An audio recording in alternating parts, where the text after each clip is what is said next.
welcome to my car. We're driving to see a person named Sophia Wallace. She is an artist and she is queer, and her most recent project is called Cliteracy, and it is an amazing project that explores sexuality and gender and the human body, and how a lot of times we don't know anything about any of those things.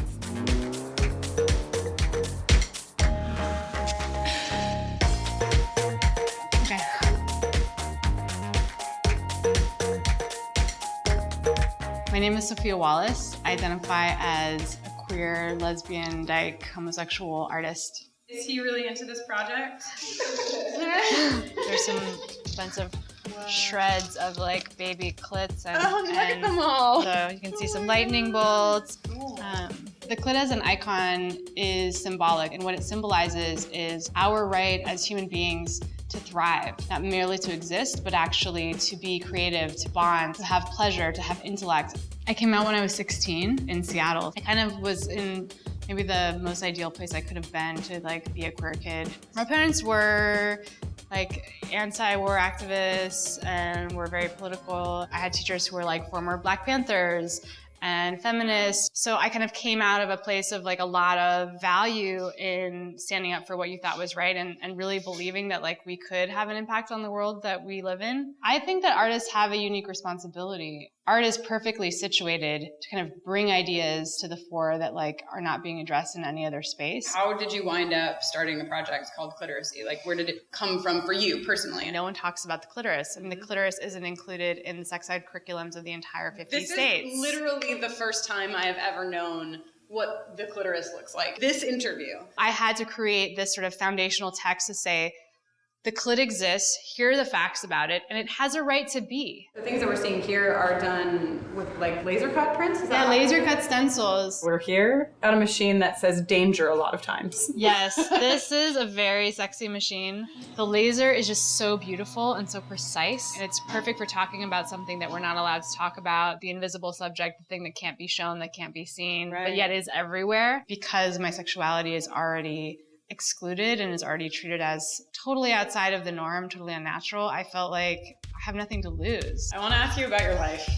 There's an adorable dog over here. Come here, come here, come here. Who's this?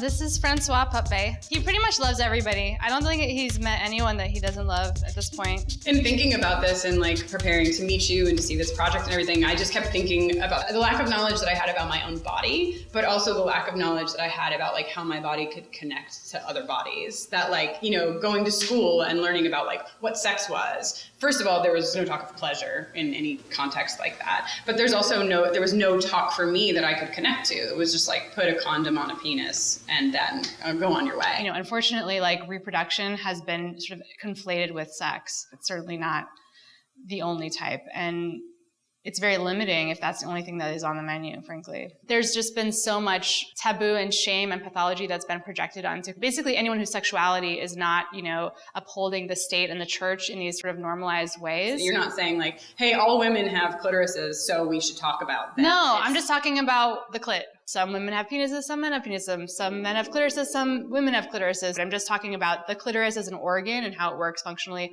because it's not known.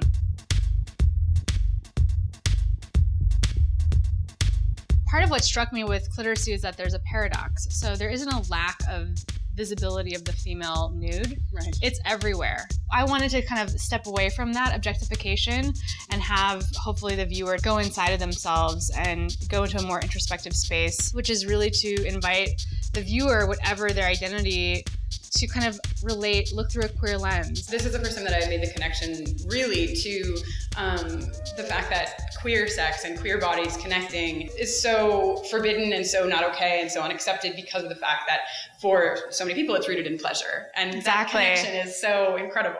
You know, in my view, queer sex is about pleasure. It's not about a specific act. If heterosexual couples had that kind of openness, they would be a lot more able to have not only just pleasurable sex, but also just like comfortable sex. You know, I'm the litigator, like making my case throughout the laws. There's sort of a logic that it goes down to the 101, which is that there are more laws. So this is really a starting point, and It's an invitation for everyone to create art that is sort of moving the conversation forward. So this week I'm going to be sending out some stencils to Ireland, London, and Portugal, among other places in the US, which is like so fun. Like, I can't imagine doing anything else. People are taking my work and using it in the world to make their lives better. It creates a reaction that can be like a feeling of elation or connectedness or rage or inspiration. It can be a catalyst. That means that the art is working. First, I want to thank you for being with us and doing all of the work that you do. To all of you out there, please subscribe. And today's question is pretty relevant. I want to know about political art that you have seen and that you have loved and that's moved you. So let us know down below in the comments. And we're going to pick one of you today to get one of these amazing Cliteracy stencils. So let us know down there. We'll chat, follow us on all the things. And thank you again. Thank This you. is awesome.